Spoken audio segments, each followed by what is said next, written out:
তেল বানাইলো পরে আলুর চপ। মেখনি গো, ও তো লোকের মুখে ওটার আগেই হড়কে যাবে।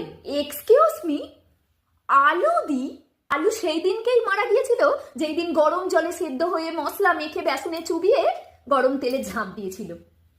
এখন আমি আলুর চপ এবং বেস্ট সেলিং তেলে ভাজা। সো রেসপেক্ট মি, ওকে? মেয়ের অহংকার দেখেছো? যখন আলু ছিল তখন গায়ে পোকা ধরে গেছিল, এখন আবার আলুর চপ হয়ে কত রঙ্গ যে তা দেখবো না। আরে ছাড়ো না পেঁয়াজি দি, একই ঝুড়িতে সবাই একসাথে আছি, তুমি বিক্রি হয়ে যাবে, আমি বিক্রি হয়ে যাব, কি দরকার এইসবে? বাবা বেগুনি, তুই এত ভদ্র হলি কবে থেকে গো?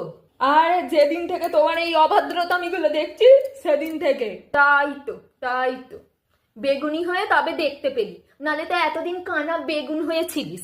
নেই বলে এইসব ঝাঁঝালো মহিলাদের সাথে মুখ লাগাতে নেই। ও হো, তখন থেকে এরা শুধু ক্যাচর ক্যাচর ক্যাচর ক্যাচর। বেগুনি বলতো, লাগছে আমি পুরো তেলে চপচপে? হ্যাঁ ম্যাম, হ্যাঁ ম্যাম, খুব খুব ভালো লাগছে আপনাকে। তোর না ছেলে তুই আমার, ভগবান তোকে ঘন্টার পর ঘন্টা মুচমুচে রাখুক। ঢং কি ঢং। আচ্ছা এই ফুলুরি কই রে? এই ফুলুরি। ফুলু, হ্যাঁ আমার কেউ টেকনি গো, আমার কেউ টেকনি, আমি ঠান্ডা হয়ে গেছি, কেউ আমাকে নিচ্ছে না। এই আর এক শুকনো আমার মাল। গরম করার ব্যবস্থা আসো, করো আসো, ম্যাম। আমার কাছে আসো, আমার কাছে আসো।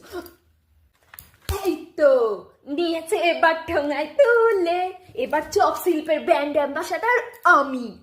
ও ম্যাম।